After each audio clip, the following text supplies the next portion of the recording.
আমার রাসূলের চেহারা আবু জাহেলের চেহারা দেখতে প্রায় একই রকম ছিল।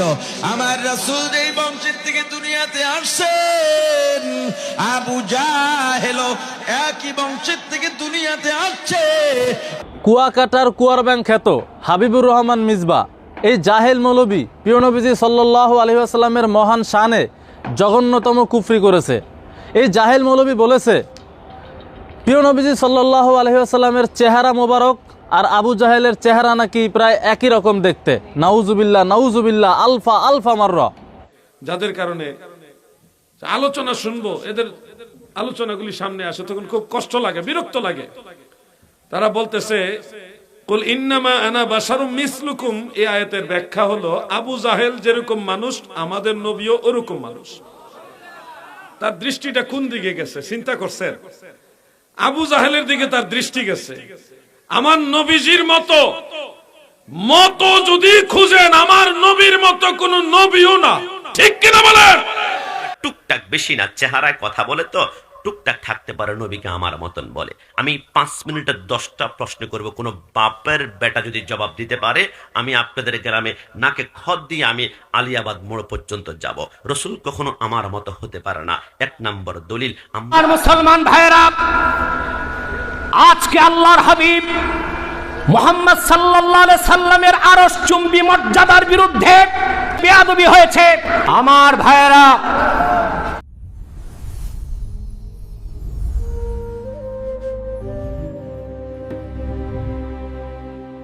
আসসালামু আলাইকুম ওয়া রাহমাতুল্লাহি ওয়া বারাকাতুহু। যারা আমার এই ভিডিওটি দেখছেন দেশে ও প্রবাসে সবাইকে আন্তরিক মোবারকবাদ। দর্শক শ্রোতা, হাবিবুর রহমান মিসবা সাহেব তিনি আমার নবীর শানে কুফরি বক্তব্য দিয়েছেন এবং কি নবীর শানে আঘাত করেছেন। আপনারা প্রথমেই দেখেছেন যে নবীর শানে তিনি বলেছেন যে আমার নবীজির চেহারা মোবারক নাকি আবু জাহেলের মতো ছিল এবং কি আরো অনেক বর্ণনা দিয়েছেন। তার বক্তব্যটা কুফরি হয়েছে, তার জন্য আহলে সুন্নাত ওয়াল জামাতের উলামা একরাম তার বিরুদ্ধে কঠোর জবাব দিয়েছেন। আজকে আপনাদেরকে এই ভিডিওতে বিস্তারিত দেখাবো, তবে ভিডিওটি না টেনে সম্পূর্ণ ভিডিওটি দেখবেন। দর্শক শ্রোতা, কথা না বাড়িয়ে চলুন আমরা দেখে আসি এই সম্পর্কে আহলে সুন্নাত ওয়াল জামাতের উলামা একরাম তারা কি বলেছেন। কুয়ার ব্যাং খ্যাত হাবিবুর রহমান মিসবা এই জাহেল মৌলবী প্রিয় নবীজি সাল্লাল্লাহু আলাইহি ওয়াসাল্লামের মহান শানে জঘন্যতম কুফরি করেছে। এই জাহেল মৌলবী বলেছে প্রিয় নবীজি সাল্লাল্লাহু আলাইহি ওয়াসাল্লামের চেহারা মোবারক আর আবু জাহেলের চেহারা নাকি প্রায় একই রকম দেখতে। নাউজুবিল্লাহ নাউজুবিল্লাহ, আলফা আলফা মাররা। এই জঘন্যতম কুফরি বক্তব্য দেওয়ার কারণে এই কুয়ার ব্যাং খ্যাত হাবিবুর রহমান মিসবা মৌলবী কুফর করেছে, সে কাফের হয়ে গেছে। এই মৌলবীকে আমরা তওবার নির্দেশ দিব।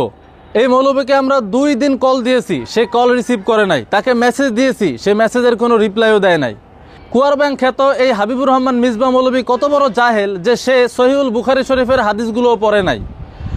সহিহুল বুখারী 1961 নম্বর হাদিস, প্রিয় নবীজি সাল্লাল্লাহু আলাইহি সাল্লাম বলেছেন লাস্তুকা আহাদিম মিনকুম, আমি তোমাদের কারোর মতোই নই। যেখানে প্রিয় নবীজি সাল্লাল্লাহু আলাইহি সাল্লাম স্পষ্ট বলে দিয়েছেন আমি তোমাদের কারোর মতোই নই, সেখানে জাহেল মৌলবী বলতেছে যে প্রিয় নবীজি সাল্লাল্লাহু আলাইহি সাল্লামের মতো চেহারা নাকি আবু জাহেলের। নাউজুবিল্লাহ নাউজুবিল্লাহ।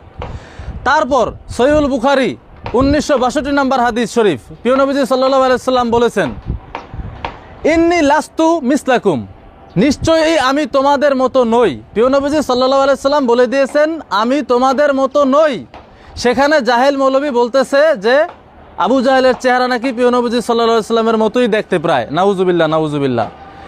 সহিহুল বুখারী 6851 নম্বর হাদিস, প্রিয় নবীজি সাল্লাল্লাহু আলাইহি সাল্লাম বলেছেন আইয়ুকুম মিসলি, তোমরা কে আছো আমার মতো, অর্থাৎ তোমরা কেউই আমার মতো না। প্রিয় নবীজি সাল্লাল্লাহু আলাইহি সাল্লাম বলে দিয়েছেন তোমরা কেউই আমার মতো না। আর সেখানে জাহেল মৌলবী বলতেছে যে আবু জাহেল নাকি প্রিয় নবীজি সাল্লাল্লাহু আলাইহি সাল্লামের চেহারার মতোই দেখতে। নাউজুবিল্লাহ নাউজুবিল্লাহ। এরপর আরও হাদিস শরীফ শুনেন। আমার প্রিয় নবীজি সাল্লাল্লাহু আলাইহি ওয়াসাল্লাম কত বেশি সুন্দর ছিলেন, সর্বশ্রেষ্ঠ সুন্দর ছিলেন। দালাইলুন নবুয়াত প্রথম খণ্ড 209 পৃষ্ঠা এবং সুনানে তিরমিজি 3648 নম্বর হাদিস শরীফ, হযরত আবু হুরায়রা রাদিয়াল্লাহু তাআলা আনহু বলেছেন মা রাআইতু আহসানা মিন রাসূলিল্লাহি সাল্লাল্লাহু আলাইহি ওয়াসাল্লাম, আমি প্রিয় নবীজি সাল্লাল্লাহু আলাইহি ওয়াসাল্লামের চেয়ে অধিক সুন্দর বেশি কোনো কিছুই দেখিনি। এরপরে তিনি বলেন কাআন্না শামসা তাজরি ফি ওয়াজহিহি সাল্লাল্লাহু আলাইহি ওয়াসাল্লাম। প্রিয় নবীজি সাল্লাল্লাহু আলাইহি সাল্লাম এত বেশি সুন্দর ছিলেন যে মনে হতো যেন সূর্য প্রিয় নবীজি সাল্লাল্লাহু আলাইহি সাল্লামের চেহারা মোবারকের মধ্যে ঝলমল করছে। সুবহানাল্লাহ। প্রিয় নবীজি এত বেশি সুন্দর ছিলেন যে সূর্য মনে হতো যে সূর্য প্রিয় নবীজি সাল্লাল্লাহু আলাইহি সাল্লামের চেহারায় জ্বলজ্বল করছে। শুধু এতটুকুই নয়, শামাইলে তিরমিজি 39 পৃষ্ঠার হাদিস, হযরত জাবের ইবনে সামুর রাদিয়াল্লাহু তাআলা আনহু বলেছেন প্রিয় নবীজি সাল্লাল্লাহু আলাইহি সাল্লাম কত বেশি সুন্দর ছিলেন। ফালাহুয়া ইনদি আহসানু মিনাল কামার। প্রিয় নবীজি সাল্লাল্লাহু আলাইহি সাল্লাম এত বেশি সুন্দর ছিলেন যে আমার কাছে মনে হতো যে প্রিয় নবীজি সাল্লাল্লাহু আলাইহি সাল্লাম আসমানের চাঁদের চেয়েও বেশি সুন্দর, চাঁদের চেয়েও অনেক অনেক অনেক বেশি সুন্দর। সুবহানাল্লাহ। প্রিয় নবীজি সাল্লাল্লাহু আলাইহি সাল্লাম এত বেশি সুন্দর ছিলেন, হাদিস শরীফগুলো এই জাহেল মৌলবী পড়ে নাই। আর মৌলবী বলতেছে যে প্রিয় নবীজি সাল্লাল্লাহু আলাইহি সাল্লাম এর চেহারা আর আবু জাহেলের চেহারা নাকি নাউজুবিল্লাহ প্রায় একই রকম। নাউজুবিল্লাহ। এই কথা কিভাবে একজন মুসলমান মুখ থেকে উচ্চারণ করতে পারে আমার মাথায় ধরে না। এই জাহেল মৌলবী প্রিয় নবীজি সাল্লাল্লাহু আলাইহি ওয়াসাল্লামের শানে এই জঘন্য কথা বলার কারণে যে কুফর করেছে, কাফের হয়েছে, এর পক্ষে আমি স্পষ্ট ফতোয়া দেখাচ্ছি। আজ থেকে 900 বছর আগের লিখিত কিতাবুশ শেফা 2য় খণ্ড 214 পৃষ্ঠায় স্পষ্ট লেখা আছে, নাসাবা ইলাইহি মা লা ইয়ালিকু বিমানসিবিহি আলা তরিকি জাম্মি। অর্থাৎ প্রিয় নবীজি সাল্লাল্লাহু আলাইহি সাল্লামের শানে উপযুক্ত নয় এমন কিছু ওনার শানে বলাটাও কুফর, অর্থাৎ যে বলবে সে কাফের। এরপরে কিতাবুশ শেফা 2য় খণ্ড 217 পৃষ্ঠায় আরও স্পষ্টভাবে লেখা আছে, ওয়া আফতা আবু মুহাম্মদ ইবনে আবি জাইদিন বিকতলি রজুলিন সামিআ কওমান ইয়াতাযাক্কারুনা সিফাতান নবী সাল্লাল্লাহু আলাইহি ওয়াসাল্লাম ইজ মাররা বিহিম রাজুলুন কবিহুল ওয়াজহি ওয়াল লিহইয়াতি ফাকালা লাহুম তুরিদুনা তা'রিফুনা সিফাতাহু হিয়া ফি সিফাতি হাল মারই ক্বালা ওয়ালা তুকবালু তাওবাতুহু ওয়াকাদ কাযাবা লা'নাহুল্লাহ। অর্থাৎ কিছু লোক প্রিয় নবীজি সাল্লাল্লাহু আলাইহি ওয়াসাল্লামের বৈশিষ্ট্যসমূহ বর্ণনা করতেছিলেন। এমন সময় এক কুৎসিত লোক তাদের পাশ দিয়ে গেল, আর তখন একজন লোক বলল যে তোমরা ওনার বৈশিষ্ট্য সম্পর্কে জানতে চাও, তোমরা প্রিয় নবীজি সাল্লাল্লাহু আলাইহি ওয়াসাল্লামের বৈশিষ্ট্য জানতে চাও। এই কুৎসিত ব্যক্তির মতোই ওনার বৈশিষ্ট্য। নাউজুবিল্লাহ, নাউজুবিল্লাহ। এই জঘন্য কুফরি কথা বলার কারণে ইমাম আবু মুহাম্মদ রহমতুল্লাহ আলাইহি ওই ব্যক্তিকে কতল করার ফতোয়া দিয়েছিলেন। খেয়াল করেন ভাইয়েরা, প্রিয় নবীজি সাল্লাল্লাহু আলাইহি ওয়াসাল্লামের বৈশিষ্ট্যের সাথে যদি কোনো কুৎসিত ব্যক্তির বৈশিষ্ট্যের সাদৃশ্য দেওয়া হয়, তুলনা দেওয়া হয়, উদাহরণ দেওয়া হয়, তাহলে এমন পর্যায়ের কুফর হবে যে তার তওবাও কবুল হবে না, তাকে হত্যা করতে হবে। তাহলে এই বক্তা হাবিবুর রহমান মিসবাহ, এই যে কুয়ার ব্যাং বক্তা যে বলল যে প্রিয় নবীজি সাল্লাল্লাহু আলাইহি ওয়াসাল্লামের চেহারা নাউজুবিল্লাহ আবু জাহেলের চেহারার মতো প্রায় একই রকম ছিল, শুধু কুৎসিত ব্যক্তির সাথেই তুলনা দেয় নাই, নাউজুবিল্লাহ পৃথিবীর শ্রেষ্ঠ নিকৃষ্ট কাফের আবু জাহেলের সাথে প্রিয় নবীজি সাল্লাল্লাহু আলাইহি ওয়াসাল্লামের তুলনা দিয়েছে, প্রিয় নবীজি সাল্লাল্লাহু আলাইহি ওয়াসাল্লামের চেহারা মোবারককে মিলিয়েছে। তাহলে এই হাবিবুর রহমান মিসবাহ, এই কুয়ার ব্যাং বক্তা কত বড় কুফর করেছে, জঘন্যতম কুফর করেছে, এবং সে কাফের হয়ে গেছে। সে যদি তওবা না করে তাহলে তো ইমাম কাজী আয়াত রহমতুল্লাহ আলাইহির কিতাবের রেফারেন্স অনুযায়ী এই মৌলবীকে কতল করতে হবে। তো আমরা বলবো এই মৌলবী যাতে অতি সত্বর তওবা করে নেয়, নতুবা এই মৌলবী কাফের হিসেবেই জাতির কাছে পরিচিত থাকবে। আমি সতর্ক করে দিলাম, অতি সত্বর যেন এই মৌলবী তওবা করে নেয়, নতুবা বাংলাদেশের মানুষ তাকে বয়কট করবে এবং যেখানে পাবে তাকে শাতেম হিসাবে তার উপযুক্ত শাস্তি বুঝিয়ে দিবে ইনশাআল্লাহ। সবাই ভালো থাকবেন। আসসালামু আলাইকুম। ইদানিং কিছু লোক ফেসবুকটার মধ্যে এমন কিছু ফিতনা ছড়ায় রাখে যাদের কারণে আলোচনা শুনবো, এদের আলোচনাগুলি সামনে আসে তখন খুব কষ্ট লাগে, বিরক্ত লাগে। তারা বলতেছে কুল ইন্নামা আনা বাশারুম মিসলুকুম, এই আয়াতের ব্যাখ্যা হলো আবু জাহেল যেরকম মানুষ আমাদের নবীও ওরকম মানুষ। তার দৃষ্টিটা কোন দিকে গেছে চিন্তা করছেন? আবু জাহেলের দিকে তার দৃষ্টি গেছে। আমার নবীজির মতো যদি খুঁজেন, আমার নবীর মতো কোন নবীও না, ঠিক কিনা বলেন? তার নজর গেছে আবু জাহেলের দিকে। চিন্তা করা যায় কোথায় আমার দয়াল নবী আর কোথায় আবু জাহেল? এই ধরনের ফিতনাবাজ থেকে আল্লাহ আমাদের হেফাজত করুক, বলেন আমিন। সবাই বলেন আমিন। ফিতনা থেকে নিজেদেরকে সংবরণ রাখবেন, বিরত রাখবেন, ফিতনার দিকে যাবেন না। ছাত্র ভাইরা এক জায়গায় বসেন না, আপনারা বারবার আসা যাওয়া করতেছেন, মনোযোগ নষ্ট হইতেছে। আপনাদের সহযোগিতা চাই। এতক্ষণ কথা বললাম, নড়াচড়া করেন নাই, ভালো লাগছে। এখন আসা যাওয়া করলে তো মনোযোগ আমারই নষ্ট হয়ে যায়, মানুষের কি করবো, খুব মনোযোগ। কি তা জানে কইতাম আসলাম, হ্যাঁ জিকির করছি, জিকিরের পরে জানে, হ্যাঁ হ্যাঁ হ্যাঁ মাশাআল্লাহ, আমরা ধন্যবাদ। লড়াচড়া করেন না, ছাত্রবেলা যার যার জায়গায় বসে থাকেন। ফিতনা যত আসবে, এই ফিতনা থেকে নিজেদেরকে দূরে রাখবেন। যার কথায় মনে হচ্ছে যে কিছু একটা ঝামেলা আছে, মনে হচ্ছে টেনশন লাগতেছে, তার কাছ থেকে দূরে থাকবেন।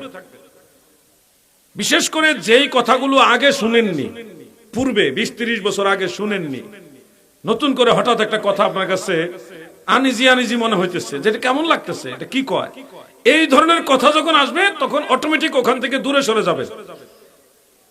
মনে রাখবেন, এই ব্যক্তি আপনার ঈমান নষ্ট করার জন্য অথবা আমল নষ্ট করার জন্য আসছে। এখনকার এই যুগে অনেক লোক আছে যারা বলে তারাবি নামাজ 20 রাকাত পড়া যাবে না, 8 রাকাত পড়লেই হবে।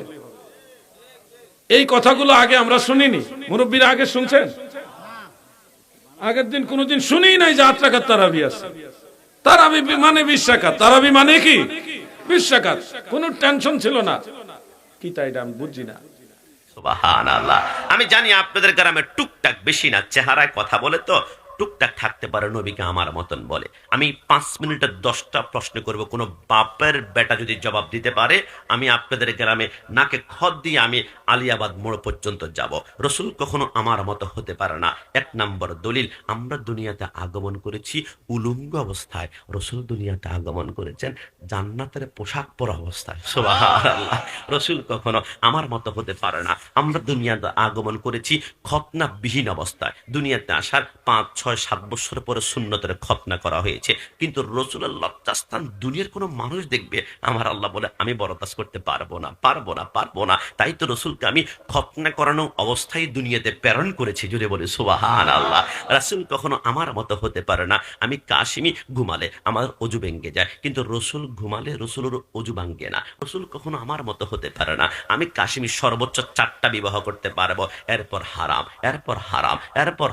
কিন্তু রসুল 11টা করেছেন, চাইলে আরো করতে পারতেন। রুখসত, ক্ষমতা, পাওয়ার, ইখতার, স্বাধীনতা দিয়েছেন আমার আল্লাহ। রসুল কখনো আমার মতো হতে পারে না। আমি কাশিমির স্বামী যদি মৃত্যুবরণ করি, তাহলে আমার স্ত্রী 4 মাস 10 দিন ইদ্যত পালন করার পরে আরেকটা স্বামী গ্রহণ করতে পারবে, কিন্তু রসুলের স্ত্রীরা জিন্দিগি তার কোনোদিন স্বামী গ্রহণ করতে পারবে না, কারণ এদের নাম হচ্ছে উম্মুল মুমিনিন, মুমিনদের মা।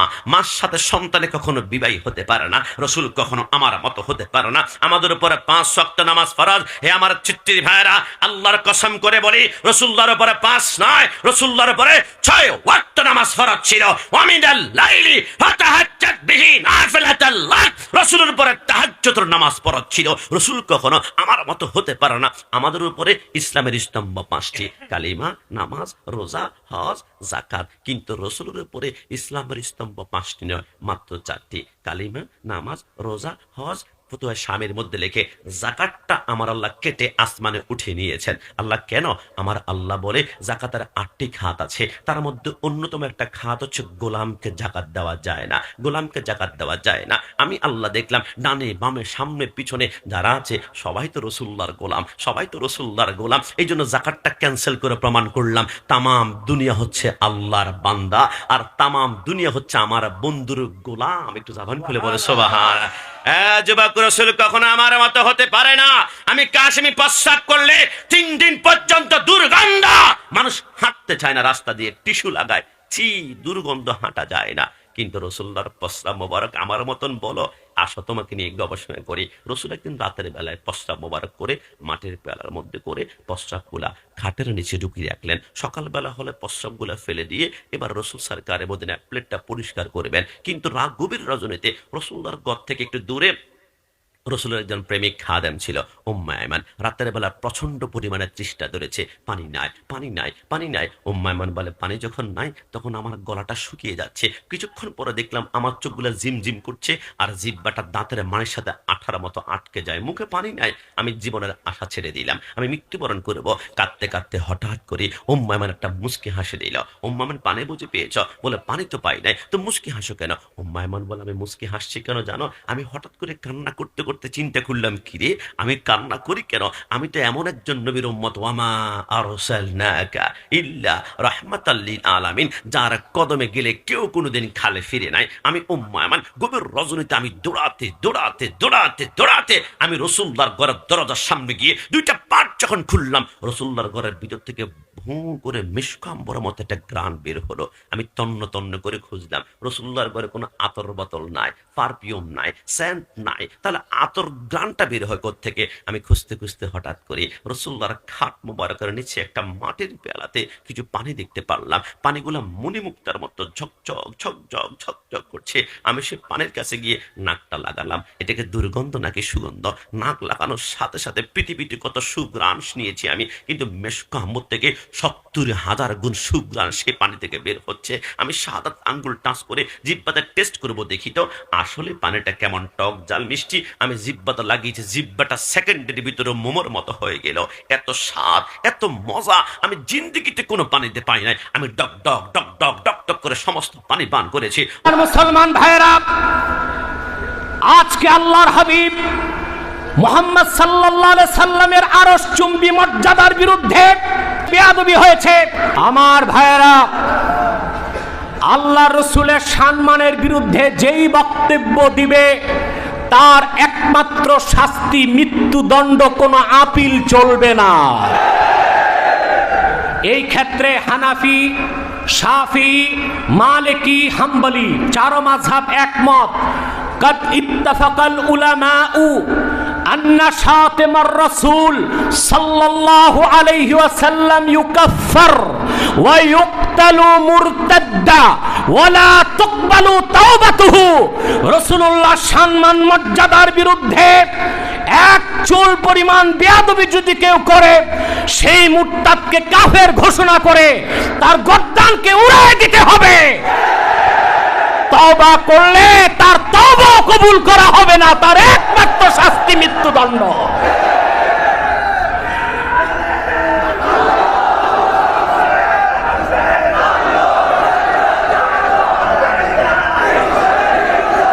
এই সিরাত ময়দানের জনসমুদ্র থেকে আমি বাংলাদেশের অভিভাবকদেরকে বলতে চাই, সোনার বাংলায় যখন তখন বাক স্বাধীনতার দোহাই দিয়ে কথিত বুদ্ধিজীবীরা রাসূলুল্লাহ শানে বেয়াদবি করে,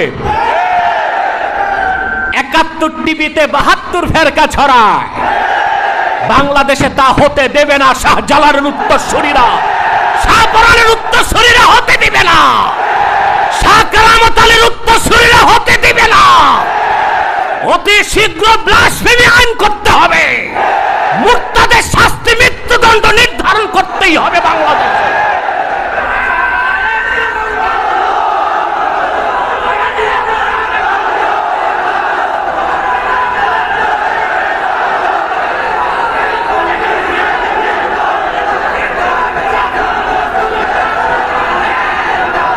ইতিহাস সাক্ষী দিচ্ছে 1924 সালে তুর্কি খেলাফতের নিঃশেষ হবার আগে তুরস্কের তৎকালীন খলিফা আব্দুল হামিদ রহমতুল্লাহ, সে যুগে ফ্রান্সে যখন রাসূলুল্লাহ সম্মানের বিপক্ষে মঞ্চ অনুষ্ঠান করার ঘোষণা দিয়েছিল, তুরস্কের শাসক খেলাফতের ধারক খলিফা আব্দুল হামিদ ফ্রান্সের তৎকালীন রাজাকে বলেছিল, যদি মুহাম্মদ সাল্লাল্লাহু আলাইহি সাল্লামের সম্মান মর্যাদার বিরুদ্ধে তোমাদের কার্যক্রম বন্ধ না হয়, তুরস্ক বাধ্য হবে ফ্রান্সে সশস্ত্র হামলা করতে, ফ্রান্সের সমস্ত অস্তিত্বকে মাটির সাথে মিশিয়ে দিবে।